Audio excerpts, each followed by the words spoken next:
projeto que eu estou apresentando para vocês, nessa sequência de aulas aqui, com a equipe Texto e Contexto, o nosso projeto ele vai ser organizado com 4 parágrafos.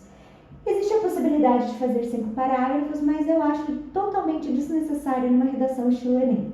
Nós temos uma proposta de intervenção que precisa ser 100% relacionada com tudo que a gente discutiu.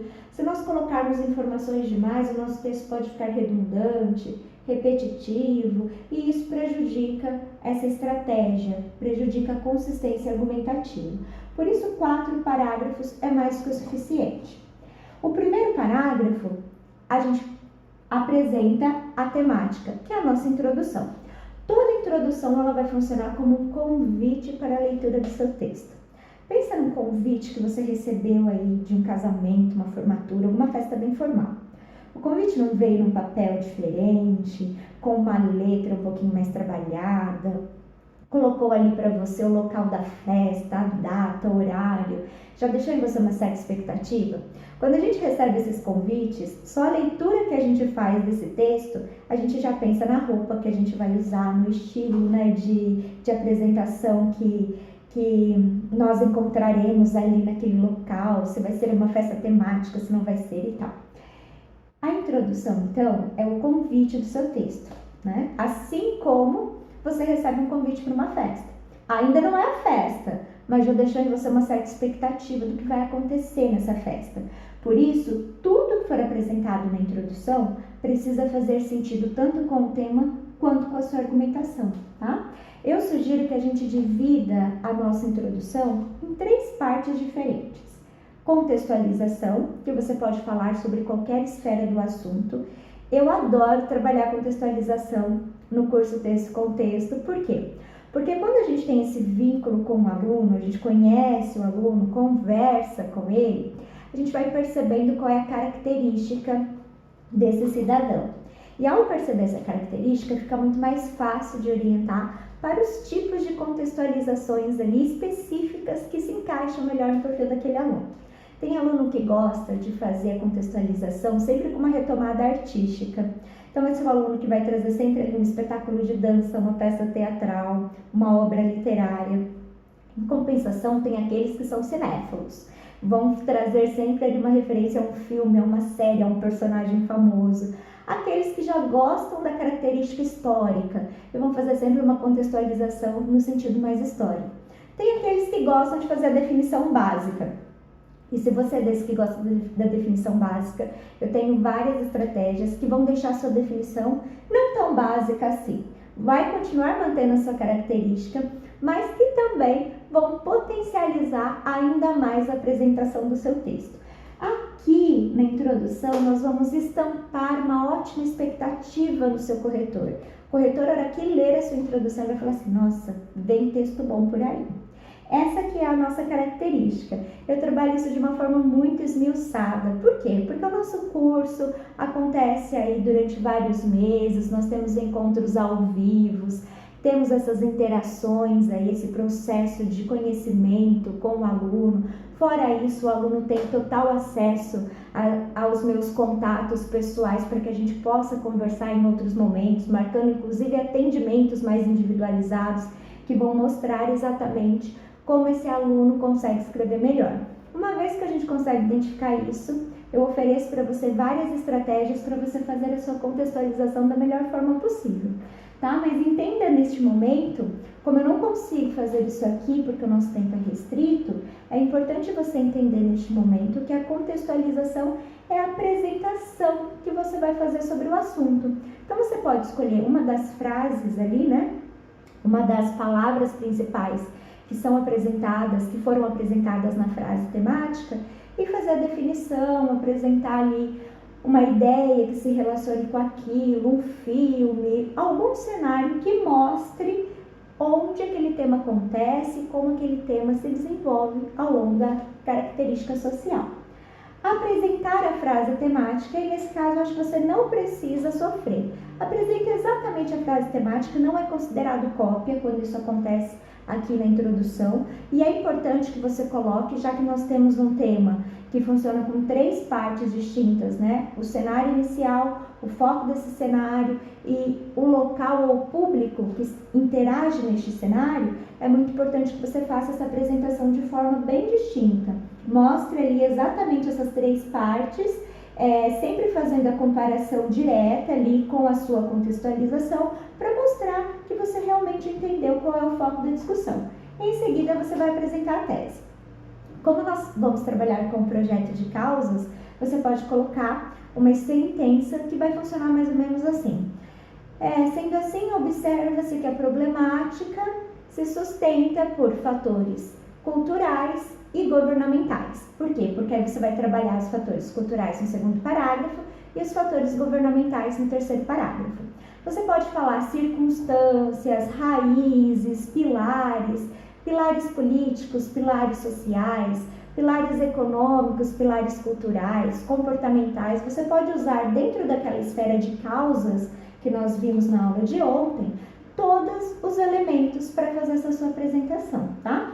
Pode deixar nesse sentido bem amplo, causas, circunstâncias, pilares, raízes, elementos que sustentam aí a questão. Por quê? Porque a gente vai esmiuçar e especificar qual causa nós nos referimos na introdução no momento de apresentar o nosso tópico frasal no segundo e no terceiro parágrafo, tá bom?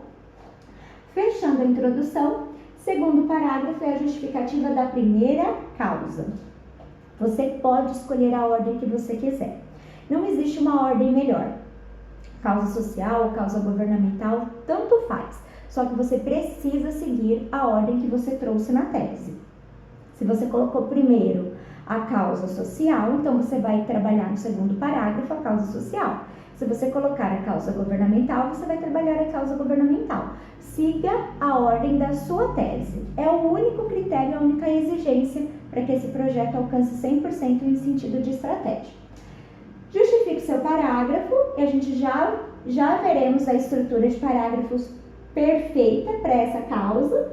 Terceiro parágrafo, você vai justificar a segunda causa e a conclusão, você vai retomar a sua tese e vai fazer a proposta de intervenção que esteja relacionada com as causas que você discutiu.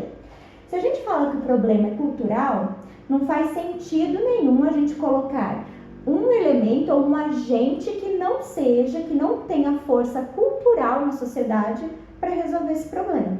Então, essa organização já vai funcionar como estratégia do seu texto. Uma vez que você definir as suas teses, as causas da sua tese, vai ficar muito mais fácil de você organizar segundo, terceiro e quarto parágrafo, tá? Para que você entenda o que é essa argumentação consistente, vou te mostrar uma estratégia de paragrafação. Essa estratégia de paragrafação, ela vai trabalhar com, no mínimo, 4 períodos. Lembrando que quando eu falo de períodos, eu estou falando de uma sentença que começou numa letra maiúscula e terminou num ponto final. Isso é um período. Período geralmente tem verbos, ou locuções verbais, ou orações um pouquinho mais complexas, que são as orações subordinadas. Mas o período ele vai precisar ter essa sentença completa, essa ideia bem apresentada ali. Um bom parágrafo de argumentação, ele tem no mínimo 4 períodos. Posso fazer um parágrafo com 5 períodos? Pode. Posso fazer com 3 períodos? Pode também. Posso fazer com 2 períodos? Aí já começa a ficar um pouquinho mais complicado. Dificilmente com 2 períodos você vai conseguir fazer um parágrafo perfeito, sem errar na gramática e cumprindo com todos os elementos necessários de uma paragrafação. Esse é o único tipo de parágrafo que existe? Não. Temos vários tipos de parágrafos específicos. Aliás, paragrafação é um dos meus assuntos favoritos. Eu sempre crio novas estratégias para lidar com temáticas diferentes e trago sempre isso para os nossos alunos de uma forma muito simples, de uma forma muito estrutural e que potencialize aí a escrita dele na hora de treinar as redações e na hora também de fazer a redação oficial para o vestibular. Eu confio muito nessa estratégia, porque essa estratégia aqui, eu já fiz muitos alunos saírem de 500 pontos e alcançarem 900 pontos com pouco treinamento, com poucos meses de treinamento. 2, 3 meses de treinamento com muito foco, observando bem essa estrutura e colocando ela em prática, foi o suficiente para que alguns alunos alcançassem um resultado tão significativo num prazo de tempo muito curto. Claro, quando nós temos mais tempo, a gente consegue rebuscar ainda mais esse parágrafo. Mas, quando isso não acontece, este é o melhor caminho para você conseguir um resultado muito eficiente. Vai por mim. Você vai lembrar de mim na hora da prova, você vai falar assim, aquilo que a professora Marcela falou realmente faz diferença, realmente dá resultado. Dá sim muito resultado. Eu já ajudei milhares de alunos a compreenderem melhor a escrita a partir dessa estratégia de parágrafos, tá? Que vai funcionar no seguinte formato. Tópico frasal, que é sempre a ideia mais importante. O tópico frasal, então, precisa ser o quê? O aprofundamento da causa. Se lá na tese você falou que a causa é de origem governamental, aqui você vai me dizer qual a origem governamental. Falha legislativa? Falha na aplicação da Constituição? Necessidade de uma reformulação legislativa? Falta de punição? Falta de informação sobre aquela lei? Você vai me dizer, então, qual é a especificidade, qual é a característica da causa que você apresentou na introdução. De uma forma muito simples, muito resumida, tá? Vai explicar para mim o que significa essa causa, mas essa explicação você não vai fazer com as suas palavras, você vai fazer apresentando um repertório, uma ideia relacionada a alguma área do saber. Por quê? Porque é muito importante que a gente coloque repertório na redação do Enem, é um critério de avaliação. Tanto para competência 2 quanto para competência 3. E ontem eu falei para você que não bastava simplesmente colocar informações de outras áreas do saber na sua redação. Você tinha que colocar no local correto. Não foi isso que eu te falei? Então, promessa para minha dívida, eu estou cumprindo o que eu te prometi. Aqui é o local correto. Segundo período do segundo parágrafo e do terceiro parágrafo. Por quê? Porque nós vamos trabalhar com 2 repertórios na nossa redação. Um no segundo parágrafo e um no terceiro parágrafo, e os 2 repertórios serão apresentados sempre no segundo período, tá? Depois que você mostrar pra gente esse repertório, você vai analisar a relação dessa informação que você colocou no período anterior com o tema que você precisa discutir. Por quê? Por que você vai fazer esse período aqui? Esse período é o recheio do bolo. Vamos pensar no nosso parágrafo como um bolo de camadas, olha só que delícia. Aqui é o recheio principal. Por quê? Porque aqui vai mostrar que o seu repertório, que é legitimado, que é algo que existe, que foi muito bem apresentado, que está relacionado com o tema, ele favorece a defesa da explicação da sua causa. Então, você não vai passar o seu parágrafo inteiro explicando a ideia de um autor. É o autor que vai ajudar você a explicar a sua ideia. Olha que poder! Então, esse terceiro período aqui é o período mais importante. Por quê? Porque vai mostrar que você escolheu minuciosamente o repertório que você utilizou. E você escolheu consciente, com muita clareza, com muita objetividade, você vai mostrar a relação dessa ideia apresentada com o tema aqui.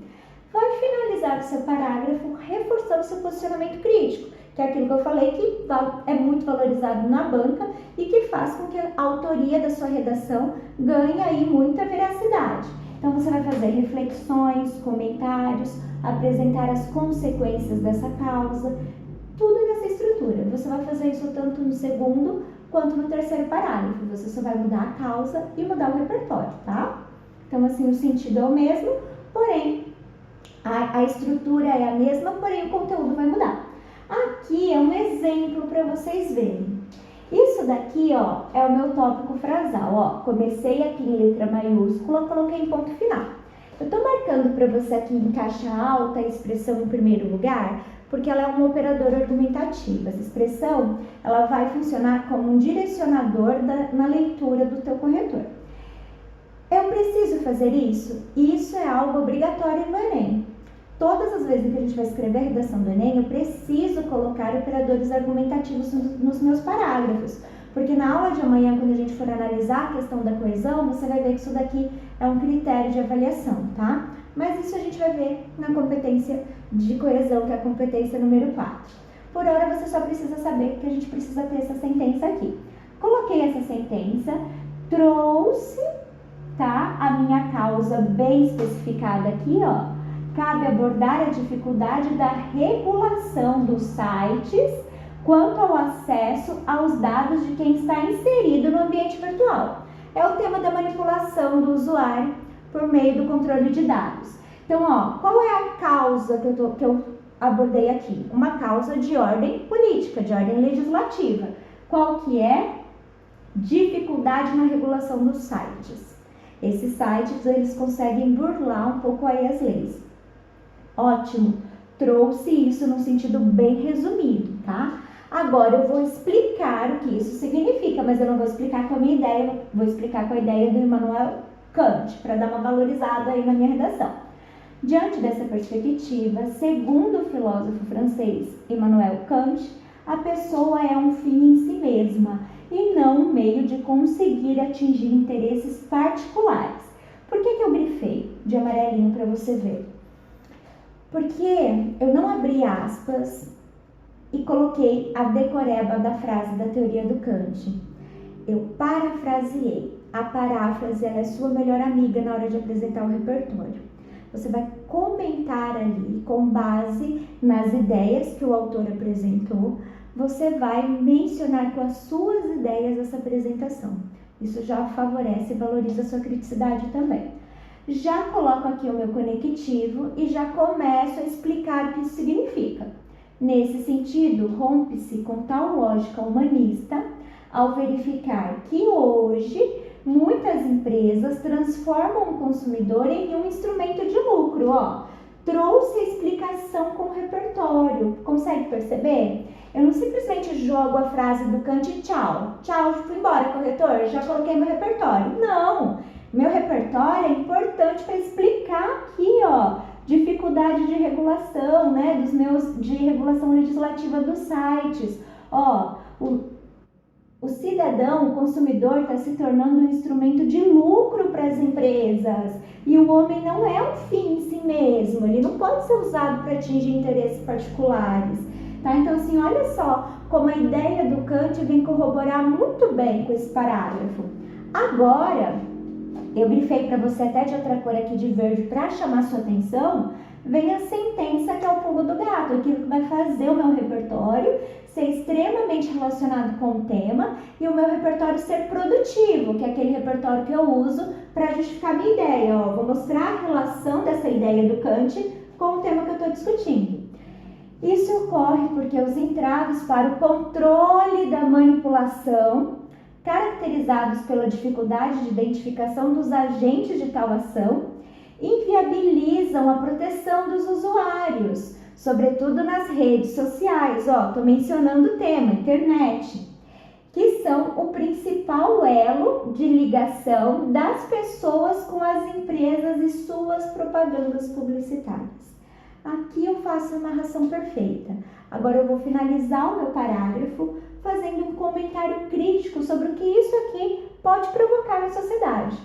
Por conseguinte, os indivíduos são bombardeados por anúncios que contribuirão para traçar perfis individuais, direcionar o consumo e ainda influenciar as escolhas e os gostos de cada um. Tá vendo só? Às vezes uma frase tão simples, que pode parecer que não tem nada a ver com o tema, mas o formato da apresentação que você traz valoriza 100% tanto a ideia do teórico que você está utilizando, como a explicação do seu tópico frasal. Os 4 momentos do parágrafo que eu mostrei aqui anteriormente para você se materializou neste exemplo dessa redação, que foi uma redação de sucesso na época dessa banca, na época desse tema, tá bom?